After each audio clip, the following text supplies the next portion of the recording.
Bom dia, meu nome é Gardênia e eu e as meninas vamos explicar um pouco mais sobre a comunidade do Jacarezinho. Então, houve a melhoria na qualidade de ensino no Jacarezinho? Houve a melhoria na qualidade de ensino do Jacarezinho após alguns fatos históricos, começando quando, na década de 30, na época nomeada como Estado Novo, Getúlio Vargas, que era o presidente da época, criou leis trabalhistas e muitas indústrias se localizaram no Jacaré. Essas indústrias contrataram muitos moradores do Jacarezinho, já que a mão de obra era barata. Nessa mesma época, Getúlio criou leis trabalhistas que favoreceu os moradores do Jacarezinho, tendo acesso à cidadania e direitos trabalhistas de forma geral, assim aumentando o acesso à educação e o Jacarezinho passando à frente de outras comunidades. Uma das primeiras famílias que chegaram no Jacarezinho trazia a Andresa, que também ficou muito conhecida como Tia Andresa. Ela tinha muitos interesses sociais e sua maior preocupação era alfabetizar e criou a primeira escolinha a céu aberto.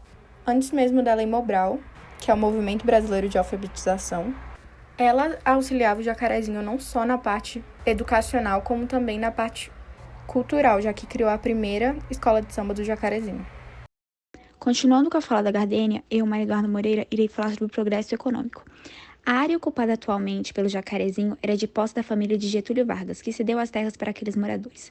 Prosseguindo com a história da favela industrial, com memórias e identidade da formação do Jacarezinho como conhecemos hoje, começou um pouco antes da década de 1920. Além disso, o Jacarezinho não era distante do centro do Rio e de cidades vizinhas, que também se industrializavam, como Maria da Graça e o bairro do Jacaré, o que estimulou a chegada de moradores. Houve ainda um novo impulso de expansão na favela em 1961, quando o então governador Carlos Lacerda decretou a criação do Complexo Industrial do Jacaré, no bairro vizinho ao Jacarezinho, incentivando a construção de mais fábricas na região. Foi um período fértil para a favela. Os moradores tinham emprego, já que as indústrias se aproveitavam daquela mão de obra barata. Além disso, florescia uma época de efervescência política na comunidade. Agora, eu, Maria Eduarda Ribeiro, vou continuar prosseguindo a fala. Vou falar um pouco da política na comunidade.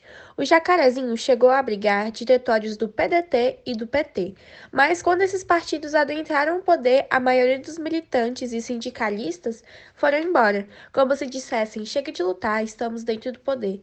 Foi um erro clássico, o abandono. Ficaram órfãos disso. A educação, que já não era muito boa, foi sacoteada, assim como a saúde. O Jacarezinho se tornou um território de analfabetos didáticos e políticos. Agora eu vou continuar falando um pouco sobre o narcotráfico. Nos anos de 1970 e 1980, o Jacarezinho viu também a expansão de tráfico de drogas. A facção criminosa que tomou conta da área foi o Comando Vermelho.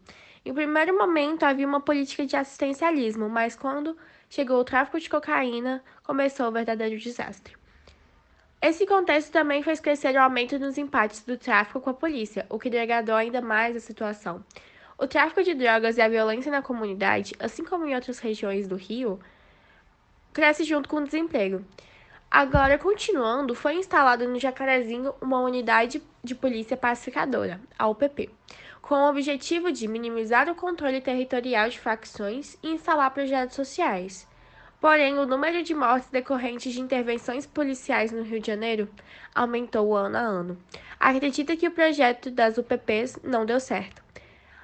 É um fato que, após a operação do último 6 de maio, que deixou 28 pessoas mortas no Jacarezinho, o governador do Rio de Janeiro anunciou uma reformulação nas UPPs. A defensoria apontou que as cenas de crime foram desfeitas para impossibilitar a perícia. A Polícia Civil do Rio, no entanto, nega que tenha acontecido execuções ou irregularidades naquela operação. Essa foi nossa apresentação sobre Jacarezinho. E agora, no final, queremos deixar um questionamento. Vocês acham que a operação do dia 6 de maio, conforme a polícia, foi uma operação passiva?